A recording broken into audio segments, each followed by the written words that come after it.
Mau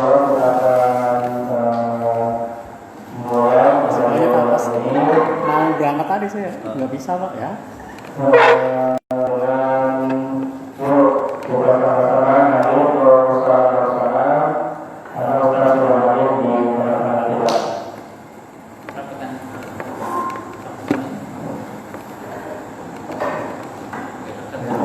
Assalamualaikum warahmatullahi wabarakatuh.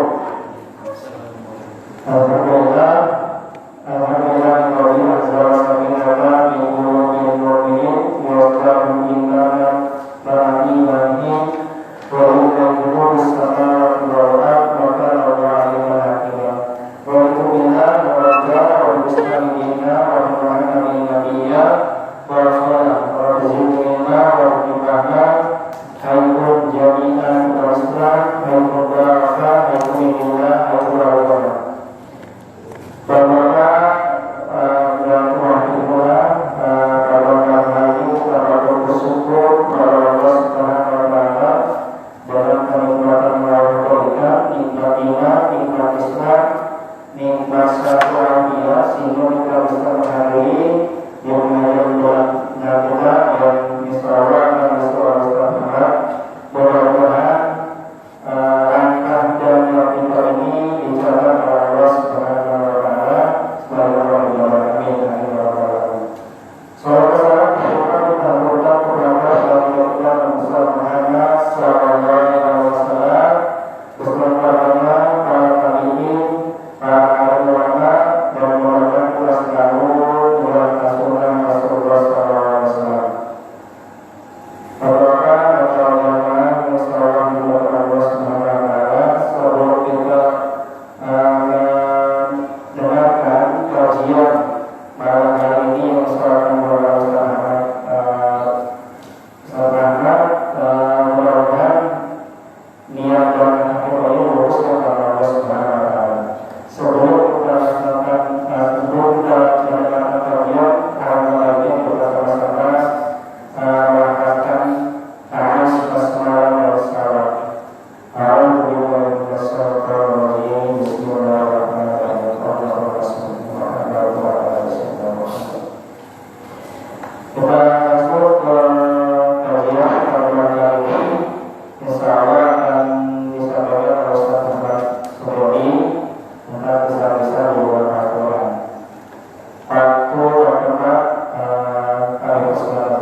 Bismillahirrahmanirrahim. Assalamualaikum warahmatullahi wabarakatuh. Waalaikumsalam warahmatullahi wabarakatuh. Alhamdulillah, alhamdulillahilladzi anzala sakinata fi qulubil mu'minin liyazidul imana ma'a imanihim. Asyhadu an la ilaha illallah wahdahu la syarikalah wa asyhadu anna Muhammadan abduhu wa rasuluh. Allahumma shalli wa sallim wa barik ala nabiyyina Muhammad wa ala alihi wa ashabihi wa man tabi'ahum bi ihsanin ila yaumil qiyamah. Wa ba'du, rabbi ishrah li sadri wa yassir li amri wa hlul 'uqdatam min lisani yafqahu qawli. Alhamdulillah, segala puji dan puji syukur kehadirat Allah Subhanahu wa taala atas limpahan nikmatnya kepada kita. Lebih khusus nikmat yang paling utama yang kita terima yaitu nikmat iman, nikmat Islam dan nikmat sehat sehingga kita masih bisa bermuajahah, bersilaturahmi dalam keadaan sehat walafiat. Semoga silaturahmi kita sambil bertalabul ilmi ini menjadi silaturahmi yang diberkahi Allah Subhanahu wa taala. Jadi silaturahmi yang tidak hanya ada di dunia tapi nanti kita sampai di jannahnya Allah Subhanahu wa taala. Amin ya rabbal alamin. Salawat teriring salam semoga senantiasa tercurah pada junjungan kita Rasulullah Muhammad sallallahu alaihi wasallam. Baik, kita masih melanjutkan kajian bulan lalu ya Pak ya. Silakan dibuka di Quran surat Ghafir surat Al-Mu'min di halaman 470. Jika yang seperti ini di halaman 470. Al-Mu'min. Al-Mu'min. Al-Ghafir apa di sini biasa? Ghafir. Halaman 470.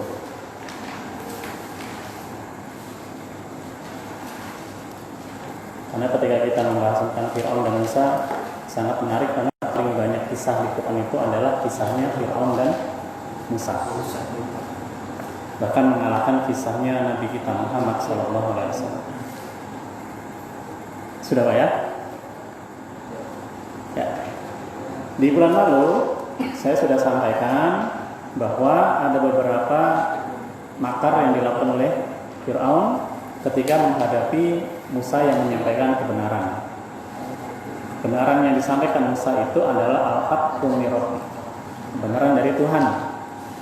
Di ayat yang lain Allah menyatakan wala takunanna minal mumtarin, maka janganlah kalian termasuk orang-orang yang ragu dengan kebenaran itu. Maka ketika Musa alaihissalam datang kepada 3 tokoh ya, yaitu Fir'aun, Haman dan Qarun di ayat 24 di halaman 469 itu, mereka bertiga itu mengatakan bahwa apa yang dibawa oleh Musa itu adalah asatirul awwalin, dengan orang-orang yang terdahulu. Bahkan Musa dianggap sebagai orang yang ahli sihir dan pendusta di ayat 24. Maka ketika di ayat 25, ketika Musa datang kepada mereka membawa kebenaran dari kami, dari Allah maksudnya, mereka itu mengajukan makar, bunuhlah anak-anak laki-laki dari orang-orang yang beriman bersama dia, bersama Musa, dan biarkan hidup perempuan-perempuan mereka. Jadi ini pelanggaran HAM, tidak sesuai dengan prinsip kebenaran, karena yang dibunuh adalah anak laki-laki yang secara otomatis dia tidak bisa melakukan perlawanan apa-apa. Jadi ini sengaja dilakukan Fir'aun untuk menghabiskan generasi itu, menghabiskan generasi sehingga tidak ada penerus dari dakwah yang disampaikan oleh Musa alaihissalam. Dan di ayat 26 kita lanjutkan. Tetapi sebelum membunuh mereka itu, setelah mengeluarkan perpres, peraturan Presiden Fir'aun ini tentang membunuh anak laki-laki ini, kemudian Fir'aun di ayat 26 mengatakan kepada pembesar-pembesarnya, kepada menteri-menterinya, biar aku yang membunuh Musa. Jadi yang membunuh anak laki-laki itu para prajuritnya, tetapi yang membunuh Musa itu Fir'aun sendiri yang akan melakukan. Dan suruh dia memohon kepada Tuhannya. Bapak perhatikan di ayat 26 ini ada suatu kesombongan, kearogansian dari seorang Fir'aun. Kita saksikan, kita tadabburi di ayat 26 ini. Di situ Fir'aun mengatakan, aku yang akan membunuh Musa, dan suruh dia memohon kepada Tuhannya. Di sini ada arogansi ketika Fir'aun itu mengatakan sungguh supaya dia memohon kepada Tuhannya, seolah-olah dia tidak percaya bahwa Tuhan itu nanti akan menolong Musa. Nah, kemudian setelah melakukan kearogansian, kesombongan itu, Fir'aun ini membolak-balikkan persepsi masyarakat. Maka Fir'aun mengatakan di akhir ayat 26 itu, sesungguhnya aku khawatir dia akan menukar agamamu atau menimbulkan kerusakan di bumi. Jadi Fir'aun mempersepsikan, mengopinikan Musa ini sebagai orang yang akan menukar agama dan akan menimbulkan kerusakan di bumi. Gitu Pak ya. Dia mau membunuh, dia mempersepsikan Musa sebagai orang yang fasik, orang yang menimbulkan kerusakan, dan dia akan menukar agama kalian. Nah, ketika itu, setelah mendengarkan perintah dari Fir'aun itu, perhatikan di ayat 27, Musa berkata, sesungguhnya aku berlindung kepada Tuhanku dan Tuhanmu.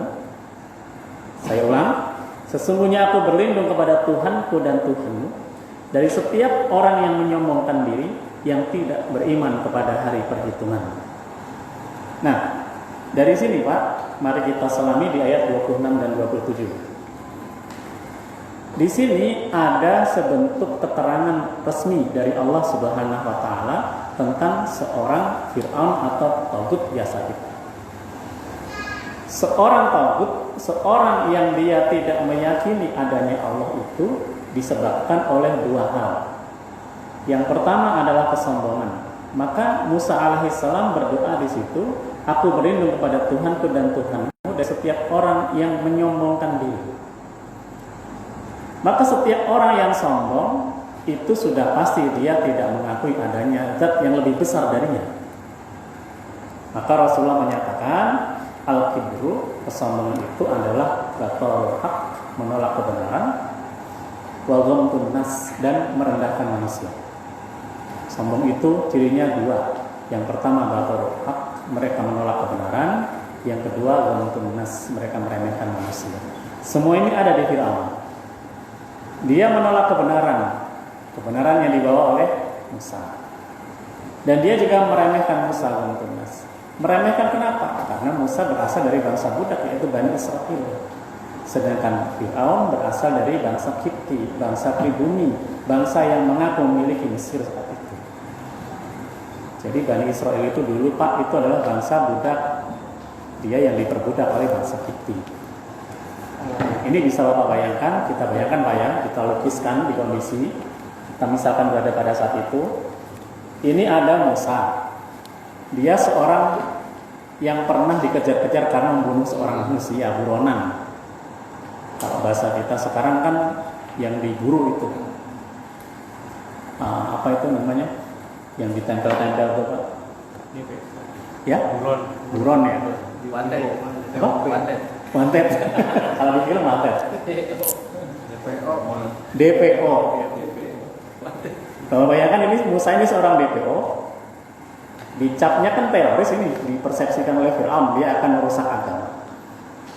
Miskin, tidak punya apa-apa, dari bangsa budak Bani Israel, tiba-tiba datang ke istana Fir'aun, ngajak Fir'aun untuk beriman kepadanya dan mengikuti dirinya. Dibayangkan Bapak seperti apa kondisi Fir'aun jiwanya saat itu? Kira-kira mau nggak itu? Pasti nggak mau. Lah dia raja, punya segalanya. Tiba-tiba datang orang, misalkan antum itu Pak, datang ke istana, siapa ini orang ini, dari mana nggak jelas, ini bahkan DPO pernah bunuh orang, datang tiba-tiba datang membawakan risalah. Padahal itu risalah benar itu. Maka ketika Musa datang itu, yang dilanda ya Fir'aun itu mengalami kegoncangan batin. Nah ini dulu yang saya rawat dari kecil. Ketika dewasa dia memberontak, dia akan menimbulkan kerusakan, tahu-tahu mendakwahi saya. Gengsi. Maka dari gengsi itulah timbul rasa sombong. Maka Musa mengatakan di situ di ayat 27, sesungguhnya aku berlindung kepada Tuhanku dan Tuhanmu dari setiap orang yang menyombongkan diri. Dan orang yang menyombongkan diri karena gengsi itu, secara otomatis dia akan memiliki sifat yang kedua, yaitu apa? Dia tidak beriman pada hari akhir. Dia tidak beriman pada hari perhitungan. Dan orang yang sombong dan tidak percaya dengan hari perhitungan, efeknya luar biasa. Kita, jika tidak yakin dengan adanya hari perhitungan, kita tidak akan mampu beramal dengan sesungguhnya. Saya, Bapak, semuanya. Karena semuanya nanti akan dihisab. Dihitung. Nah, Fir'aun ini menjadi prototipe manusia yang sempurna sekali dalam keingkarannya. Maka ketika dia tidak meyakini hari perhitungan, secara otomatis kalau dalam akidah kita masuk ke dalam ranah kafir, kufur namanya. Karena dia salah satu rukun iman itu kan percaya pada hari perhitungan. Kafir ini bahasa agama kita Pak ya, nggak usah dirubah-rubah. Karena Allah Subhanahu wa taala menyatakan orang yang tidak di Islam itu namanya memang kafir. Tidak ada istilahnya lebih halus Ustaz, ya itu yang paling halus. Kalau Allah membahasakan itu pasti paling halus. Contoh kehalusan Allah itu Pak ya. Kalau di surga itu yang dilukiskan, yang diumpamakan surga itu kan rata-rata yang masuk ke sana kan laki-laki loh. Yang disediakan pahalanya kan laki-laki, nanti dapat bidadari dan sebagainya. Nggak pernah ada di ayat Quran itu pahala bagi wanita. Kadang-kadang ada yang bertanya, kalau laki-laki dapat bidadari, wanita dapat apa? Di bidadara nggak ada Pak. Kalau bidara ada daun bidara. Dapat suaminya. Dapat suaminya. Maka Sayyid Qutb rahimahullah ta'ala menyatakan, mengapa Allah itu justru melukiskan laki-laki di surga tapi menghilangkan wanita? Bukan Allah itu tidak memasukkan wanita ke surga, bukan. Tapi justru ini untuk menimbulkan izzah, menimbulkan iffah, memuliakan wanita. Karena apa? Wanita itu pemalu. Maka wanita tidak dilukiskan di situ. Tapi apakah ada wanita masuk surga? Ya banyak. Jangan merasa kita laki-laki yang paling berhak merasa masuk surga. Bukan. Wanita itu justru lebih banyak pahala syahidnya. Kita mati syahid itu kalau perang. Wanita ketika dia melahirkan, meninggal dalam keadaan beriman pada Allah, syahid. Ketika dia melawan penjahat yang ingin merebut kehormatannya, syahid. Kalau kita nggak perang-perang, nggak syahid, Pak. Kecuali kita berada dalam misalkan perjalanan menuntut ilmu, meninggal dalam keadaan beriman pada Allah, syahid pula. Baik, kita lanjutkan.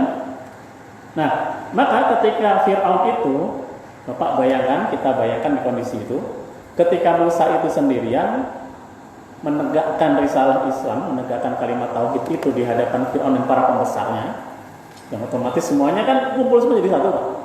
Musa sendiri di situ. Ditantang oleh Fir'aun untuk menunjukkan mukjizatnya, semua sudah dikeluarkan oleh Musa.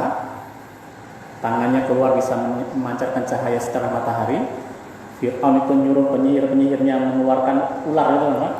Kemudian Musa itu disuruh oleh Allah melemparkan tongkatnya dan memakan itu semua sampai penyihir itu semua beriman pada Musa. Tetapi kan Fir'aun tidak mau beriman. Semua bukti-bukti itu sudah ditampilkan oleh Musa, tetapi Fir'aun tetap saja tidak mau beriman kepada risalah yang dibawa Musa. Nah, di saat yang genting itulah, ketika Musa sendiri itulah, maka Bapak silakan buka di halaman di ayat 28.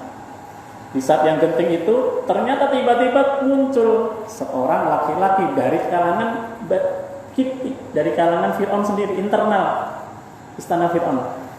Dan dia seseorang yang beriman di antara keluarga Fir'aun yang menyembunyikan imannya berkata, ini bertanya Pak ya, karena Musa mau dibunuh.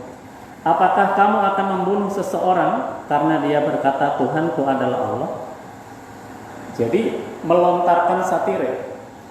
Apakah Anda wahai Fir'aun akan membunuh seorang manusia hanya karena dia mengatakan Tuhanku adalah Allah? Kan nggak ada kesalahan di situ, Pak. Di bulan lalu saya sudah sampaikan sebelum mengeluarkan perintah itu kan Fir'aun tanya pada pembesar-pembesarnya, bagaimana ini? Kira-kira dibunuh nggak nih? Seolah-olah Fir'aun itu mengeluarkan opini, seolah-olah Fir'aun itu seorang demokrat yang menerima masukan dari pembesar-pembesar. Tapi ternyata nggak ada pembesar-pembesar itu, Fir'aun pasti akan membunuh Musa. Maka seorang dari bangsa yang sama dengan Fir'aun itu mengatakan, apakah kamu akan membunuh seseorang manusia hanya karena dia mengatakan Tuhan adalah Allah? Kan lucu, ketika mengaku seorang demokrat, ketika mengaku sistem demokrasi, menerima pendapat orang lain, tetapi ketika ada orang yang mengatakan Tuhanku adalah Allah mau dibunuh, ini lucu. Jadi ada ambigu sikap dari Fir'aun di situ. Satu sisi dia mengaku sebagai seorang yang menerima perbedaan pendapat, tapi satu sisi dia tidak mau menerima perbedaan pendapat. Apakah terjadi pada masa kita? Apakah terjadi pada masa Rasulullah SAW? Terjadi. Ketika para pembesar Quraisy itu merapatkan bagaimana memusyawarahkan tindakan mereka pada Muhammad SAW di Darun Nadwah, mereka kan bermusyawarah itu. Tetapi ujung-ujungnya apa? Ujung-ujungnya mau membunuh Nabi. Mereka bermusyawarah bagaimana menghadapi dakwah Nabi. Ada yang mengatakan, udah Nabi Muhammad diboikot saja. Udah Muhammad diasingkan saja. Udah Muhammad tidak tawarkan harta, tahta wanita. Tetapi ujung-ujungnya apa? Ujung-ujungnya pendapatnya ya Muhammad harus dibunuh. Maka episode ini mengajarkan kepada kita, sehebat apapun makar yang dilakukan oleh musuh-musuh Allah, mereka sehebat apapun rencana yang matang yang mereka susun, tetapi ketika seorang dai itu percaya dengan Allah, ketika seorang dai itu percaya dengan apa yang dibawa itu adalah kebenaran dari Allah, maka la tahzan wa la takhaf. Janganlah takut dan jangan bersedih, tapi innallaha ma'ana. Sesungguhnya Allah itu bersama kita. Maka taklim itu Pak, mau sedikit mau banyak ya jalan-jalan saja. Kalau saya ya, mau berapapun orangnya ya ayo jalan aja. Karena as-sabiqunal awalun itu pertama-tamanya juga cuma 7 orang yang ikutin Rasul. Itu keluarganya semua. Khadijah, Zaid bin Harithah, ini satu rumah. Ali bin Abi Thalib, itu 4 bersama Nabi.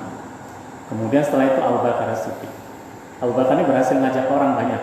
Ada Utsman bin Affan, ada Sa'ad bin Abi Waqqas, ada Talhah bin Ubaidillah, ada Zubair bin Awam. 8 ya. Nanti ada Sa'id bin Zaid. Ini as-sabiquna awalnya memang sedikit.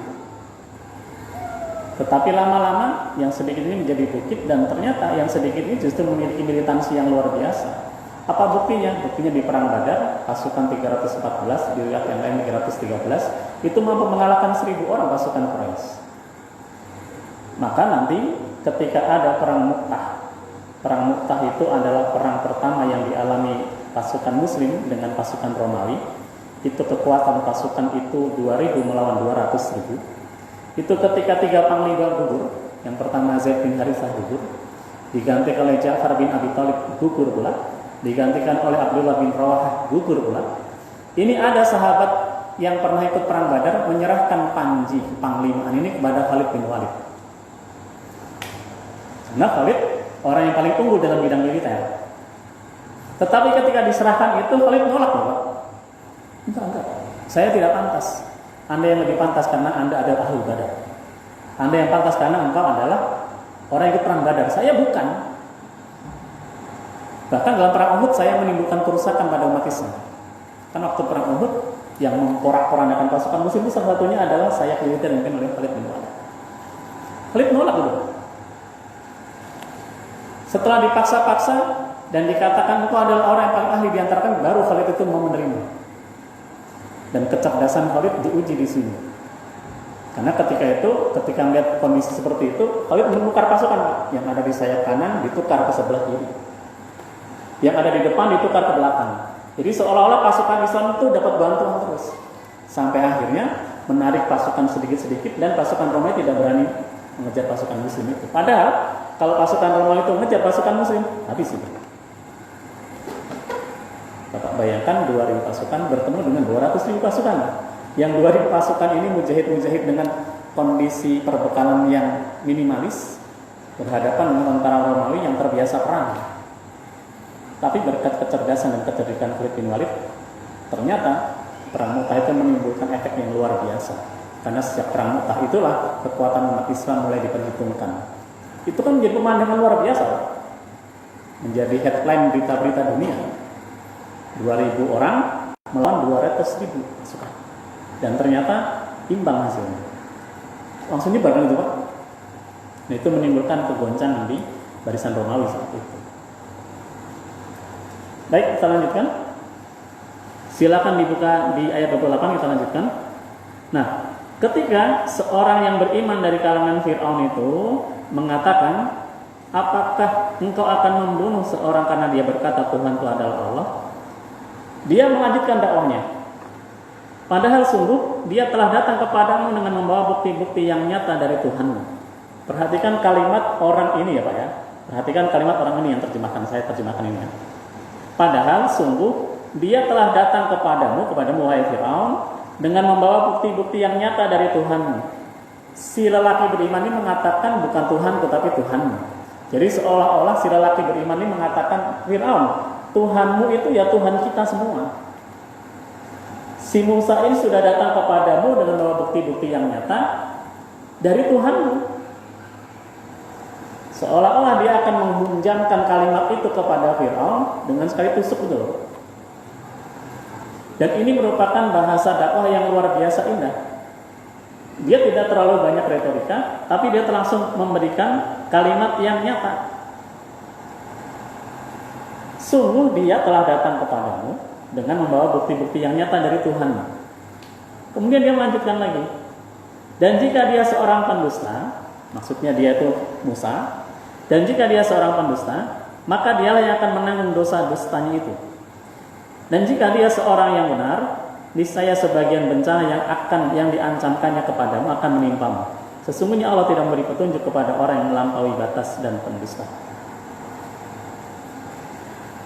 Jadi apa yang diucapkan Musa kepada Fir'aun itu didukung penuh, tetapi dengan kalimat yang indah oleh bangsawan ini. Ini menunjukkan Pak, seorang bangsawan dengan pendidikan yang tentunya lebih baik daripada orang awam, itu biasanya lebih pandai mengemas kata. Meskipun tidak semuanya juga seperti itu, karena Rasulullah SAW itu seorang yang ummi, tetapi beliau juga pandai mengemas kata karena mendapatkan bimbingan langsung dari wahyu dari Allah.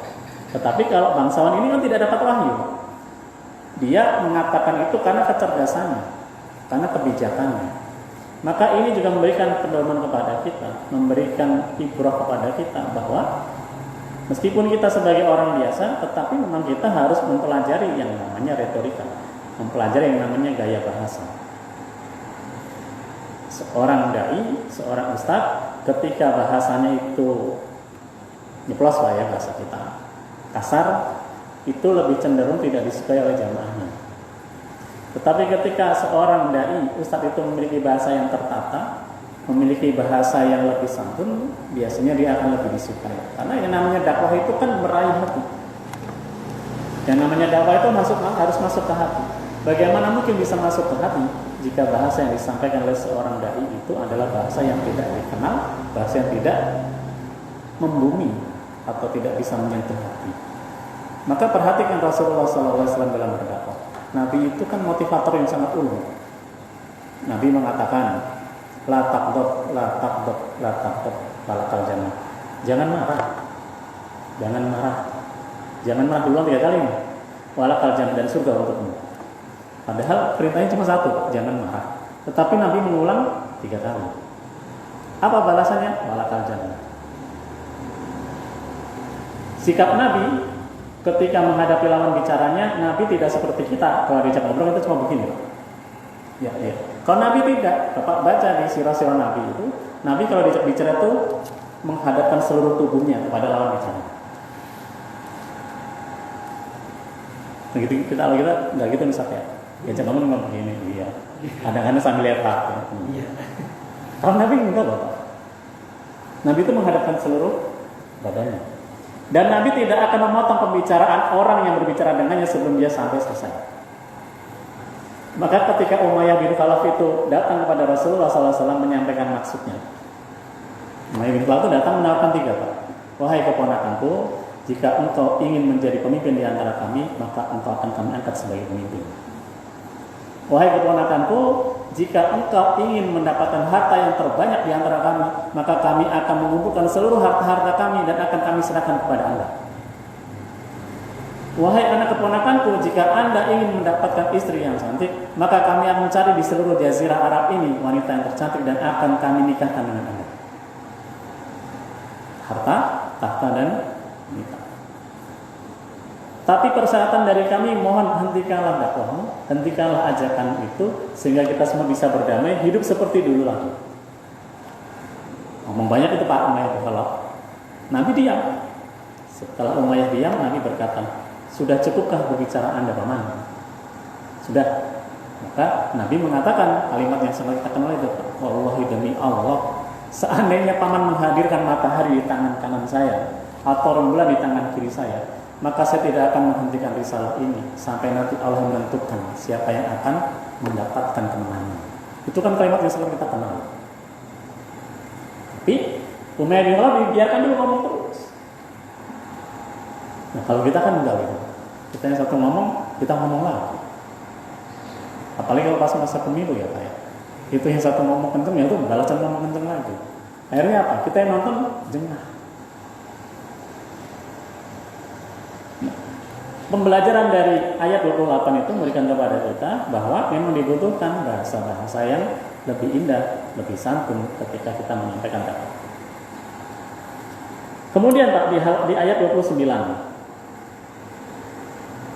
si lelaki beriman ini masih melanjutkan, wahai kaumku, setelah dia tadi bicara kepada Fir'aun, sekarang dia bicara di depan khalayak ramai. Wahai kaumku, pada hari ini kerajaan ada padamu dengan berkuasa di bumi. Ini ngomong di depan khalayak kami Pak ya. Tetapi siapa yang akan menolong kita dari azab Allah jika azab itu menimpa kita? Fir'aun jawab nih. Sekarang motong. Fir'aun berkata, aku hanya mengemukakan kepadamu apa yang aku pandang baik, dan aku hanya menunjukkan kepadamu jalan yang benar. Bapak perhatikan baik-baik di ayat 29 di akhir itu. Fir'aun mengatakan, aku mengemukakan apa yang aku pandang baik, dan aku hanya menunjukkan kepadamu jalan yang benar. Di sini Fir'aun mengklaim dirinya sebagai orang yang menunjukkan jalan yang baik dan sebagai orang yang benar. Padahal kebenaran disampaikan Musa itu adalah kebenaran yang mutlak dari Allah. Kemudian di ayat 30, Dan orang yang beriman itu berkata, kembali kepada kaumnya, wahai kaumku, sesungguhnya aku khawatir kamu akan ditimpa bencana seperti hari kehancuran golongan yang bersekutu. Kemudian Bapak dilihat di ayat 31. Ayat 31 perhatikan baik-baik. Yaitu ketika atau seperti kebiasaan kaum Nuh, Ad, Samud dan orang-orang yang datang setelah mereka. Padahal Allah tidak menghendaki kezaliman terhadap hamba-hambanya. Kalau Bapak perhatikan di ayat 30-31, si lelaki beriman ini mengetahui sejarah dengan detail. Ketika dia mengatakan jangan sampai nanti kerajaan kita sekarang sedang berkuasa, iya. Tapi siapa yang bisa menjamin kerajaan ini akan terus abadi? Siapa yang akan menjamin kita tidak akan ditimpa azab karena mendustakan ajaran dari Musa, ajaran kebenaran ini? Jangan sampai kondisi kita seperti disebutkan oleh sang lelaki beriman ini, kaum Nuh. Berarti dia mengetahui di sana Nuh. Kaum Ad, dia mengetahui kaum Ad, kaum Samud dan orang-orang yang datang setelah mereka. Berarti orang ini mengetahui persis bahwa kaumnya Nabi Nuh, kaum Ad dan kaum Samud itu hancur karena mendustakan kebenaran dari Allah. Baca Taurat begitu. Ya? Sudah baca Taurat. Baca Taurat. Berarti kan baca sejarah ini, Pak.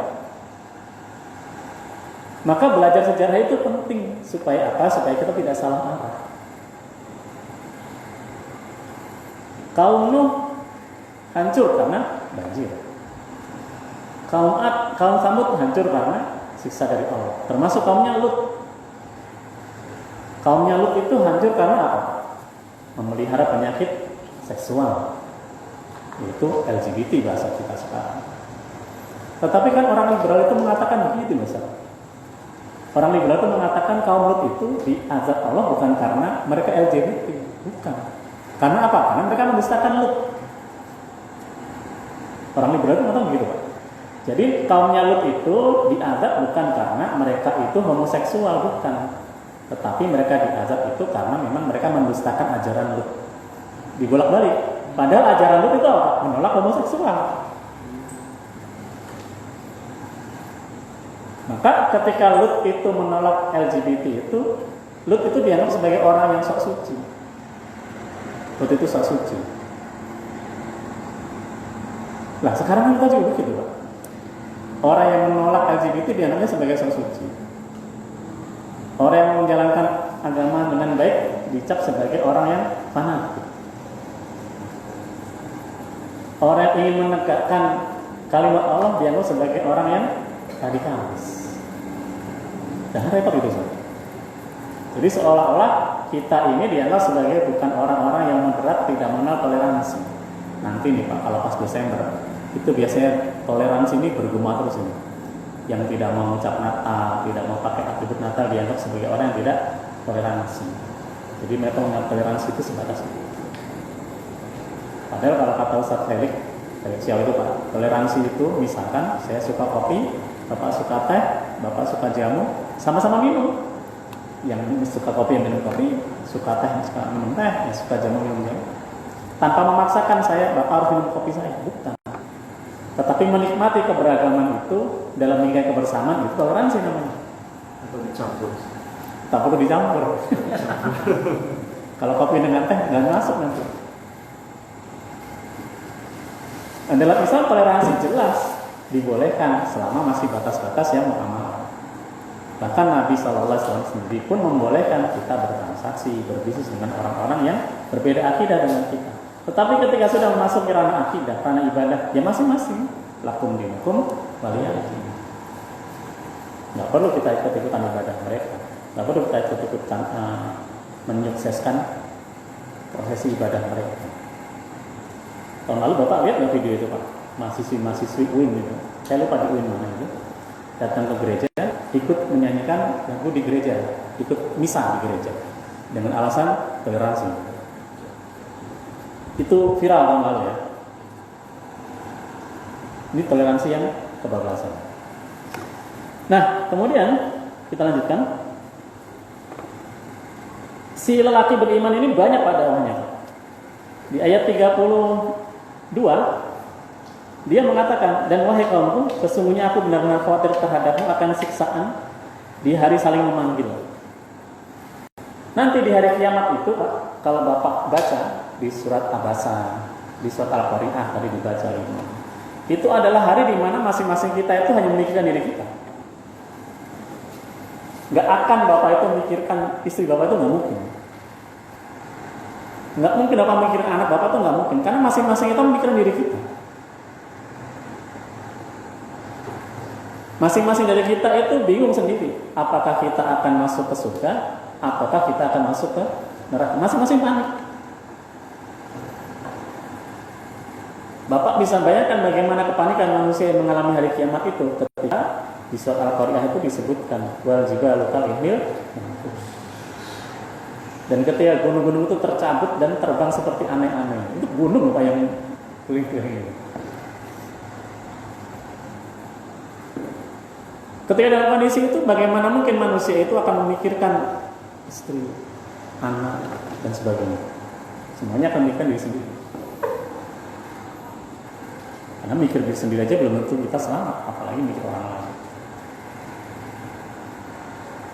Nah, maka si lelaki beriman ini mengatakan, sesungguhnya aku benar-benar khawatir terhadapmu akan siksaan hari saling memanggil. Saling memanggil. Tapi yang dipanggil tidak memperhatikan. Ini lihat 33, yaitu pada hari ketika kamu berpaling ke belakang, lari, tidak ada seorang pun yang mampu menyelamatkan kamu dari azab Allah. Dan barang siapa dibiarkan sesat oleh Allah, niscaya tidak ada sesuatu pun yang mampu memberi petunjuk. Jadi setelah Fir'aun memberikan makar-makarnya itu, mempersepsikan ke publik bahwa Musa ini perusak, kemudian mempersepsikan ke publik bahwa Musa ini adalah pemecah belah, mempersepsikan kepada publik bahwa Musa ini harus dibunuh, memerintahkan supaya anak laki-laki orang yang beriman itu dibunuh semua. Setelah goncangan-goncangan itu diterima Musa, ternyata ada seorang laki-laki dari kalangan Firaun yang menjelaskan, mendakwahkan apa-apa yang dibawa oleh Musa itu. Dan dia menjelaskan dengan runut, dengan detil.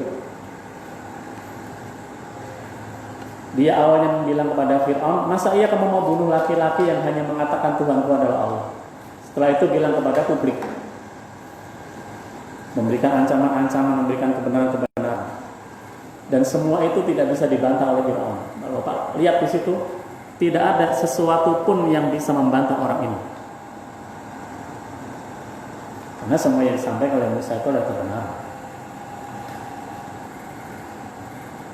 Akhirnya karena tidak bisa membantah, mulailah nanti Firaun itu menurunkan tangan besinya, yaitu dengan akan membunuh Musa itu. Sampai akhirnya kita tahu kisah Musa itu, dia lari dikejar Fir'aun sampai di Laut Merah itu. Tetapi yang perlu kita perhatikan di sini adalah sehebat apapun, sekali lagi di ayat itu Allah Ta'ala menyatakan wa makaru wa makarallah wallahu khairul makirin. Mereka itu membuat makar, mereka itu membuat perencanaan matang, mereka itu membuat tipu daya. Tetapi sebaik-baik tipu daya itu adalah tipu daya dari Allah. Bapak, kemarin kita kan dikagetkan dengan bom di Lebanon itu, di Beirut, Lebanon itu. Banyak berita Pak ya. Ada yang mengatakan itu amonium nitrat, ada yang mengatakan itu adalah sabotase, bahkan ada yang mengatakan itu adalah serangan dari jet Israel. Jika memang serangan ini memang dilakukan oleh Israel, jika memang ini adalah sabotase, maka Allah nanti akan menunjukkan. Karena kalau menurut logika sehat, yang namanya zat kimia itu tidak mungkin bisa menghancurkan sedahsyat itu. Itu radiusnya 10 kilo. 10 kilo itu masih merasakan getaran itu. Tetapi jika memang ini adalah perbuatan Israel atau perbuatan teroris yang lain, maka alangkah baiknya kita mempersiapkan diri untuk menghadapi perang akhir zaman. Perang akhir zaman itu kan sekarang ini kita sudah pada masa-masa itu. Di Jazirah Arab sudah mulai sangat liberal. Israel sudah mulai mau mencaplok tepi barat. Kalau Gaza dia nggak bisa karena di situ sangat militan. Tetapi tepi barat itu kan lokasi yang kosong, maka dia akan mencaplok itu dan menjadikan tepi barat Palestina itu sebagai daerah Israel. Kemudian yang terbaru di Google, kalau nggak salah, itu peta Palestina sudah tidak ada nama Palestina di situ, tapi diganti dengan Israel. Nah, semua ini kan menunjukkan kepada kita bahwa nanti lama-lama perang akhir zaman untuk memperebutkan Baitul Maqdis itu memang terjadi. Entah saya, entah Bapak ngalami, Allahu a'lam, hanya Allah yang tahu. Tetapi tanda-tandanya semakin kesini kan semakin nyata bahwa Allah Subhanahu wa taala itu sekarang mencoba memilih-milih, memfilter mana umatnya yang benar-benar membela agama Allah, mana yang hanya sekedar pura-pura membela agama Allah. Ini semua seleksi alam loh Pak. Semuanya seleksi alam. Nanti kita akan tahu mana yang teman, mana yang sahabat, atau yang pura-pura jadi sahabat. Karena ketika nanti Allah Ta'ala menunjukkan semuanya itu, maka kita terkumpul jadi satu. Yang Hizbullah ke Hizbullah, Hizbul Syaitan ke Hizbul Syaitan. Di negara kita lagi ramai komunis, kita aja masih debat-debat semua. Itu bukan komunis. Komunis itu bukan bahaya laten. Bapak lihat ya di sosial media itu lagi rame, ada spanduk itu saat ditulis waspadai bahaya laten khilafah. Laten itu artinya adalah sesuatu paham yang bisa muncul kembali. Kemudian dikatakan awas waspadai bahaya laten khilafah. Padahal kita kenal Islam itu dari khilafah. Abu Bakar, Umar, Utsman, Ali itu khalifah. Pemerintahannya disebut dengan khilafah. Kita Islam karena jejak dari khilafah. Di negara kita semuanya khilafah. Di Jawa ada Kesultanan Mataram, khilafah. Di Aceh ada Kesultanan Aceh, Samudra Pasai, semua khilafah. Kalau kita mengatakan waspadai bahaya laten khilafah, berarti kita sama saja menolak kebenaran Islam. Justru yang harusnya kita waspadai adalah bahaya laten komunis. Karena komunis itu dari dulu memang kerjaannya membenturkan antara Islam dengan kebudayaan. Bapak kemarin ingat ya itu ada yang namanya klepon haram itu, klepon tidak Islami ya Pak ya? Ingat ya? Klepon tidak Islami. Itu seolah membenturkan Islam dengan makanan tradisional klepon namanya. Padahal sejak saya kecil yang namanya klepon itu ya tidak ada yang namanya klepon Islami dan klepon tidak Islami. Klepon ya klepon aja. Klepon syari. Klepon syari itu nggak ada. Masa klepon syari dihijabi nggak bisa. Ini kan mereka melakukan tes itu loh Pak, melakukan pancingan. Gimana reaksi umat Islam dengan ini? Bisa ya? Kalau umat Islam nggak waspada, terus itu masuk. Klepon Islami. Kemudian mulai mancing umat Islam. Kemarin ada usulan Pancasila di ruang Trisila. Ada usulan bukan ketuhanan yang Maha Esa, tapi ketuhanan yang berbudaya. Bapak bayangkan nggak ketuhanan yang berbudaya itu seperti apa? Kalau ketuhanan yang berbudaya, misalkan ketuhanan berbudaya ditafsirkan dalam kebudayaan masyarakat Papua misalkan. Bapak bayangkan nggak Tuhan itu seperti apa? Kemudian Tuhan dipersepsikan dalam budaya Jawa. Coba bayangkan nggak Tuhan dalam persepsi budaya Jawa yang pakai jari, pakai sorjan gitu. Seperti apa Tuhan? Kemudian yang kemarin saya lihat di sosial media itu mulai diterbitkan, dimunculkan Bapak ya. Wanita-wanita Indonesia itu cantik-cantik pakai kebaya, pakai sanggul. Wanita Indonesia cantik dengan ini, bukan dengan hijab. Ini kan membenturkan Pak. Dibenturkan agama dengan budaya. Padahal yang namanya agama itu pasti ada alkulturasi dengan budaya. Dimanapun agama, pasti dia akan bersentuhan dengan nilai-nilai budaya. Itu pasti. Maka dalam kaidah fikih, dalam ilmu usul fikih ada namanya uruf, kebiasaan.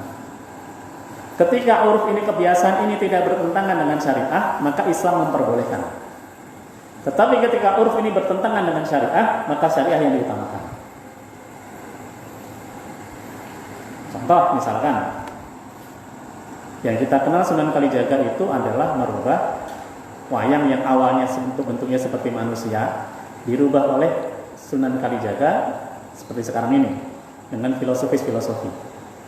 Misalkan kesatria dalam sosok kesatria dalam wayang kulit itu Pak ya, itu biasanya dilukiskan dengan bibirnya itu tipis. Itu filosofinya adalah kesatria itu mampu menjaga lisannya. Matanya sendu ke bawah. Bapak bilang kalau ada yang dijawab Pak, wayang kulit itu Arjuna itu pasti matanya ke bawah. Ya. Sebagai apa filosofi dari Godul Basara? Menjaga pandangan. Perut dari kesatria-kesatria itu biasanya six pack kalau bahasa kita, rata. Sebagai tanda apa filosofinya? Mampu menjaga makanan-makanan yang halal saja yang masuk ke dalam perutnya. Itu filosofinya Pak ya. Bapak sekarang lihat yang namanya raksasa atau musuh dalam wayang kulit.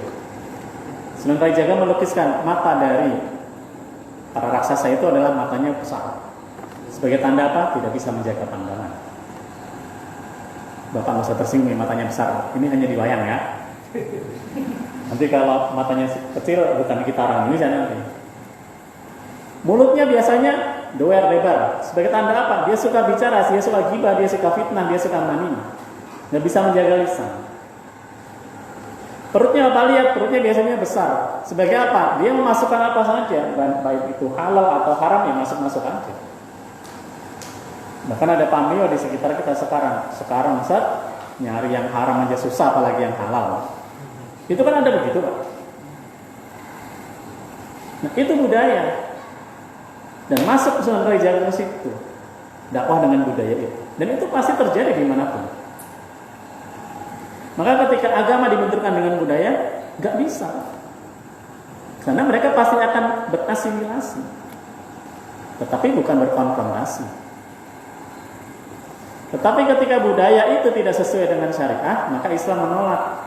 Apa contohnya? Dulu waktu banyak kematian, acara-acara kematian pada masa Sunan Kalijaga itu diisi dengan mabuk, diisi dengan judi.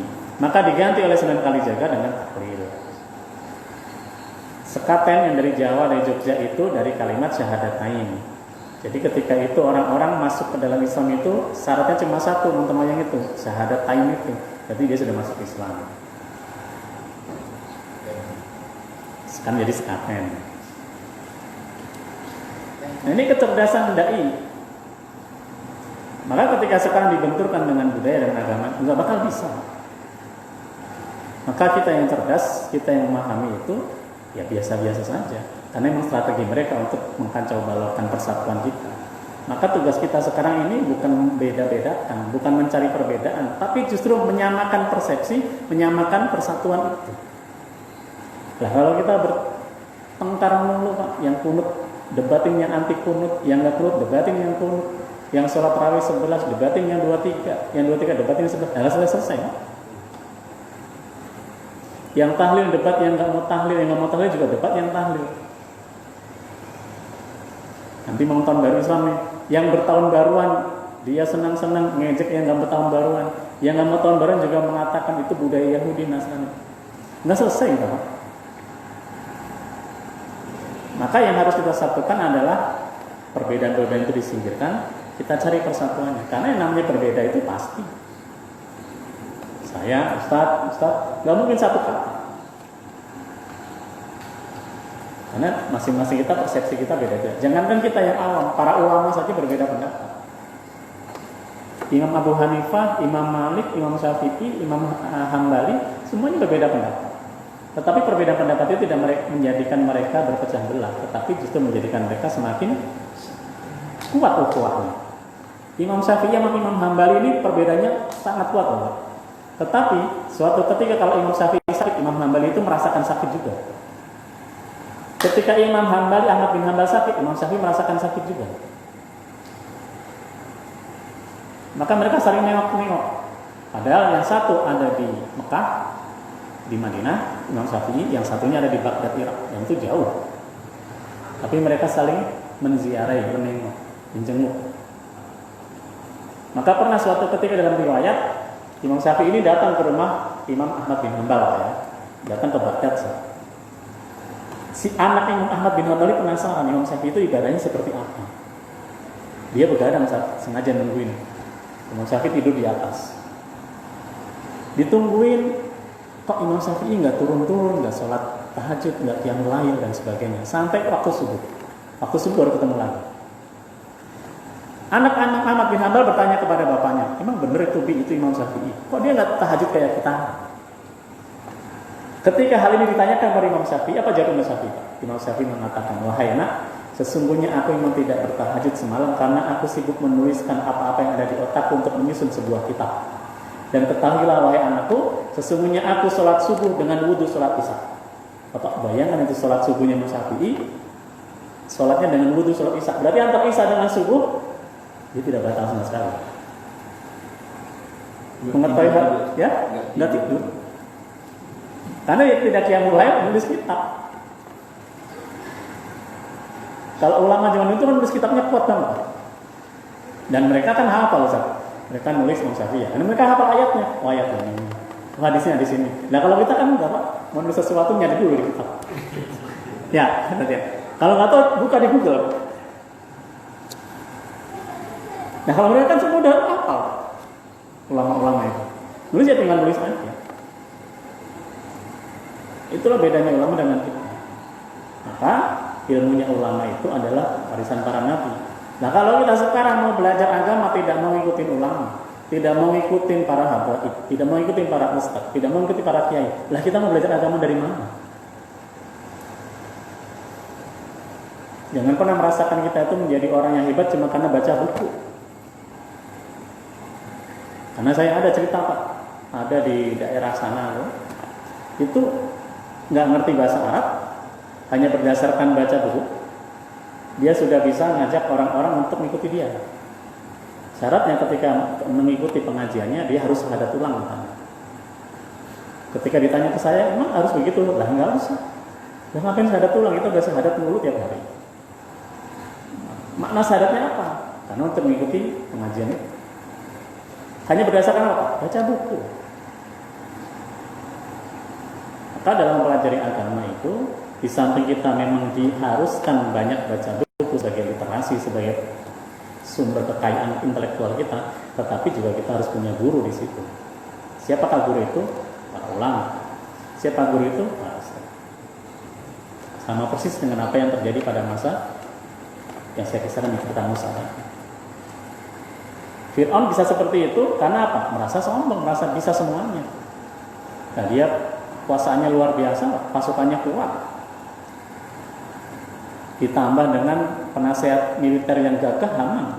Ditambah dengan kekayaan yang luar biasa dari miliuner saat itu, Qarun. Maka dia menjadi sombong. Tapi kesombongan ini akan membinasakannya dan tidak ada akhir yang baik bagi orang-orang yang sombong. Sombong itu saya sudah sampaikan, itu batarul haq, menolak kebenaran, lalu untuk nas dan merendahkan manusia. Baik, materi kita cukup dari sini Pak ya. Konspirasi makar Fir'aun kepada Musa sesi 2 sudah selesai. Insya Allah di bulan akan datang kita mulai masuki kisah yang baru. Kalau di sini masih tentang Musa sebenarnya. Karena kisah tentang Musa itu akan senantiasa banyak. Tadi sempat nyinggung ulama, saya pernah baca buku istilah daging ulama itu racun, bagaimana? Oh ya, ada itu.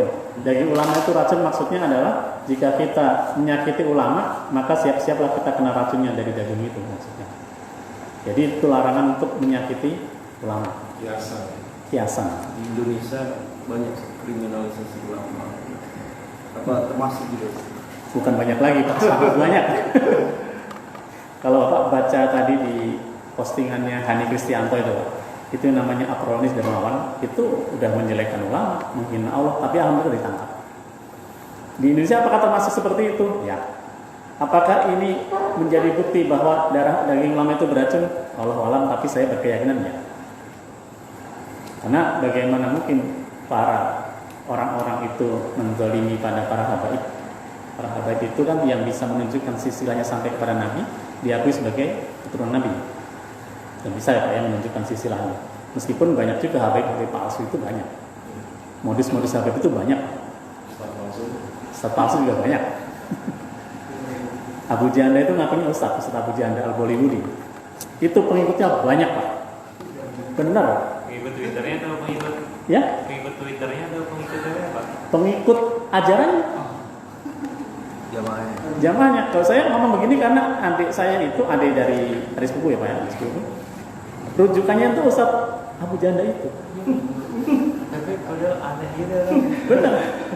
Waktu itu ketika diskusi ya dengan saya ya di waktu itu pakai BBM udah lama nih. Itu dia ngambil rujukannya dari Ustaz Abu Janda ini. Abu Janda dia kan Bapaknya Janda. bapaknya para janda gitu. Tetapi apa lihat ketika berhadapan dengan Ustaz Felix di PLC itu dulu kan langsung nggak bisa apa. Maka Ustadz itu juga tidak kemudian di kita itu soalnya gampang disebut Ustadz sih Pak. Bapak nih Bapak, ini nggak ada jenggotnya gitu ya. Datang pakai sorban, pakai gamis, panggil Ustadz Bapak. Bener. Kamu karung ya. Bapak pakai sarung, pakai gamis atau pakai koko, tiap hari pakai koko aja. Bapak nyapa orang, assalamualaikum, itu udah panggil Ustadz Pak. Apalagi bisa mungkin tahlil Yasin, itu udah pasti Ustadz. Nah saya pernah ketika itu tuh kaget ya Pak ya, bukan untuk menyepelekan, bukan kita ambil hikmahnya. Ada teman saya itu waktu saya masih tinggal di penggilingan, saya tahu persis orang ini. Saya tahu persis. Ketika lama ketemu, tahu-tahu dipanggilnya Ustadz. Saya kaget tuh. Sekarang jadi Ustadz. Ternyata dia ngelola musola, mimpin Yasin tahlil dan sebagainya itu namanya jadi Ustadz. Masalahnya ketika ada orang bertanya tentang hukum fikih kepada orang yang seperti ini, nanti ngaco nanti bahasa fikihnya. Ketika misalkan ditanya, Ustaz, bagaimana hukumnya seorang yang laki-laki atau perempuan yang dia sepupu, boleh nggak nikah? Ketika dia menjawab nggak boleh, itu bukan mahram, fatal akibatnya. Karena apa? Yang namanya sepupu itu boleh nikah, karena dia bukan mahram. Yang nggak boleh nikah itu adalah nikah pamannya. Nikahi ponakannya itu nggak boleh. Tapi kalau anak paman dengan anak sepupu ya, itu boleh. Tapi Pak, kan katanya Ustadz kan banyak yang gitu deh Pak. Tapi ada nggak Pak standar untuk milih Ustadz Pak? Ada nggak sih standar dari Islamnya sendiri? Ini loh kita harus ngikutin Ustadz ini loh kita harus ngikutin Ustadz ini. Soalnya kan kita juga nggak tahu tak. Ya kata Ustadz tadi bilang, jenggotan sedikit ya kita kasih. Nyampein ayat sedikit kita panggil Ustadz. Itu ada standarnya nggak sih dari Islam? Wah itu nanti ke MUI enggak? Sertifikasi MUI. Kan kalau aku pernah baca atau dengar gitu kan ya, kita milih ulama sama Ustadz itu yang takut sama Allah Pak. Cuma itu doang. Ya. Cuma kan masih umum banget. Kalau saya Pak ya, bukan untuk membanggakan diri, bukan untuk ini hanya sekedar sharing. Seorang ustadz, seorang ulama itu sebenarnya bisa dilihat dari tingkah laku ketika kita bertemu. Sekali aja itu, Bapak bisa lihat nanti. Contoh, misalkan lagi ngumpul nih Pak ya. Bapak perhatikan, ketika si ustadz atau ulama ini makan atau minum masih pakai tangan kiri, padahal Rasulullah SAW melarang makan minum pakai tangan kiri, gugur dulu ya. Tapi belum tentu ini menggugurkan status dia sebagai seorang ulama Pak Ustaz. Bisa jadi dia lagi khilaf atau salah. Tetapi ketika kemudian Pak saksikan kembali, dia misalkan menyampaikan ayat-ayat, menyampaikan dalil-dalil yang kemudian tidak berdasarkan keputusan atau dalil-dalil yang kuat, hanya berdasarkan pemikiran sendiri, hanya berdasarkan hawa nafsu, sudah pasti dia berarti tidak takut dengan Allah. Mulailah ditinggalkan. Tapi meskipun meninggalkan, jangan pernah menanggalkan kehormatan kita kepadanya. Ya, kita tetap harus hormat kepada beliau, karena beliau sebagai seorang yang memiliki ilmu. Tapi yang sebatas menghormati. Karena yang diikuti itu bukan ulamanya, tapi yang diikuti itu adalah Al-Quran dan Sunnah. Yang namanya ulama, yang namanya ustadz bisa salah, dan itu wajar. Jangankan ustadz ulama, Rasulullah pun ketika metode dakwahnya salah ditegur langsung oleh Allah melalui surat Al-Baqarah itu. Tetapi Rasulullah tidak pernah salah ya dalam menyampaikan Quran. Rasulullah tidak pernah salah dalam menyampaikan risalah. Rasulullah salahnya hanya dalam teknisnya saja. Jadi yang diikuti yang mana? Yang sesuai dengan Quran, sesuai dengan Sunnah. Standarnya apa? Ya Quran dan Sunnah. Standarnya apa? Dari akhlaknya. Kira-kira bagaimana pendapat Bapak jika ketemu dengan Ustaz, dia dengan jamaah yang perempuan misalnya langsung tolak-tolak, kemudian ngomongnya dengan vulgar. Kira-kira gimana Pak? Risih nggak? Risih kita. Yang begitu Ustaz yang suka miso gitu. Nah itu. saya pribadi Pak ya, ketika dengar ceramah ustaz-ustaz, kiai-kiai, tapi ketika kemudian menyebutkan kalimat-kalimat yang vulgar itu risih di telinga. Misalkan ada hadis begini.